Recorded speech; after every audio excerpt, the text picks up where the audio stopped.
Hi friend, welcome to day one of our watercolor tip a day series for World Watercolor Month. This whole month is all about bite-sized tips, tricks, and techniques to help you build confidence with watercolor. And we're starting off with what I think is the most important supply, the paper. It affects everything, how your paint moves, blends, and dries. If watercolors ever felt frustrating or unpredictable, don't worry, it might not be you, it just might be your paper. So let's talk about it. First things first, when you're shopping for watercolor paper, you'll want to check the weight, and I'm going to show you where to find it, but more importantly, let's talk about what it actually means and why it matters so much. So watercolor paper is labeled by weight, usually in pounds, like 140 pound or GSM, which stands for grams per meter. 140 pounds is typical, and it is the best paper in my opinion to start with. You'll also find it in 90 pounds or 300 pounds. 90 pounds is very thin, it warps super easily. It's not going to be very absorbent because it's not very thick and it could pill up. So as a beginner, I wouldn't recommend starting off with this because you just might get very frustrated. Now we have the 300 pound or 640 GSM. As you can tell, this is next to the 140 pound. The 300 is super thick and sturdy. You're not going to need to stretch this watercolor paper or really tape it down. Now let's talk about texture. Why some watercolor paper feels bumpy and others are smooth. It really all comes down to how the paper is dried and pressed during manufacturing. Now there are three textures. There is rough press, cold press, and hot press. Now rough press isn't as popular. I personally don't use it or have it, but it is pretty much it's air dried and it's barely pressed at all. So that means that the natural texture of the paper fibers, they stay intact, but they create a very bumpy and toothy surface, which is great for dry brush effects or if you love texture showing through your paint. Next up, we have cold press paper. It's lightly pressed between two textured rollers. So it is the most popular choice because it's not too rough, it's not too smooth, and it gives you just enough texture for soft blends while still letting you paint fine details. Lastly, we have hot press paper. This is pressed under high heat and pressure, and that's going to give it that very smooth and slick surface because it flattens the fibers. Water tends to sit on top longer, which can make it harder to control the washes, but it is perfect for crisp lines, pen and ink work, and super detailed paintings. Now we also have the option of cellulose paper versus cotton paper. So cellulose paper, like this Canson XL one, is made from wood pulp, which makes it more affordable. It's great for practice, but it can behave unpredictably, so it might dry too fast, buckle, or cause patchy color. And then we have cotton paper. It's best to choose 100% cotton paper. It's made from real cotton fibers. It's strong, absorbent, and super forgiving, so the paint sinks in more evenly, blending is smoother, and it holds up to lots of water and layering.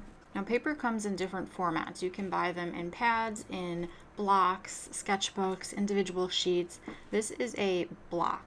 Blocks are glued on all sides so that the paper stays flat as it dries, and it's super useful if you're painting outside or you don't want to tape things down.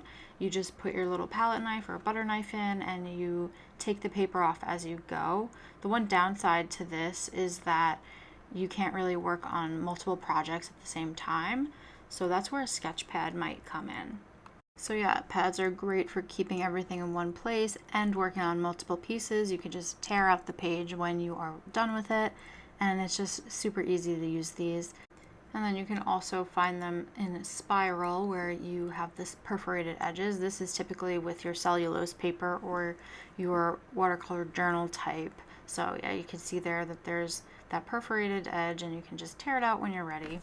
And then we have our journal type where they're bound in a sketchbook. So this is a little mini one that I've got from Funto, and you can also find these in different textures. So I have this one from Bellaclassica. They use Arches paper and they bind them, and this is cold press. So this is a great way to sort of journal and paint your however you want.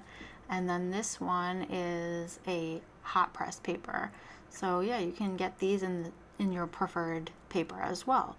And then again, I have another one. This is a cold press. So it all comes down to preference and what kind of style you're going for. They all have their own place, so you can have them all if you want.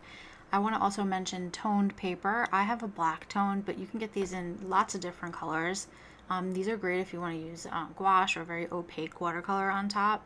And then lastly, you can buy these in sheets. So I have these in multiple different textures. I buy the big sheets from Blick or Hobby Lobby. They're like $8.99 to like $11, depending, and you can just chop them up.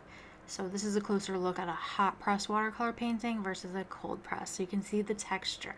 Now I'm going to swatch them so you can really get an idea of how the paint looks on each type of paper. So now we've got hot press, and you can see it's going on smoothly, but this is going to sit on top of the paper. It's not going to absorb right away. And this is our Arches hot press paper. So you're going to see once we swatch this versus the cold press how much more absorbent a cold press paper is.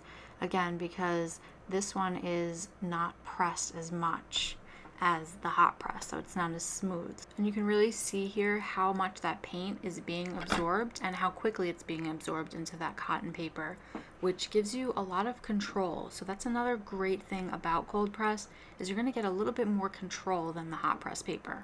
I'm just going from light to dark just to show you the different values, and you can do a lot of lifting. Now this is a cold press, but this is by Canson.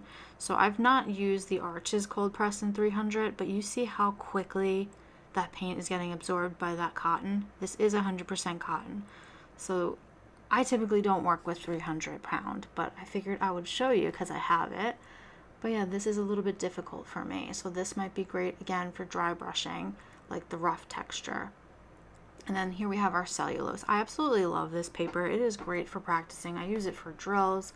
I use it to do tutorials. You can see it's really not bad at all.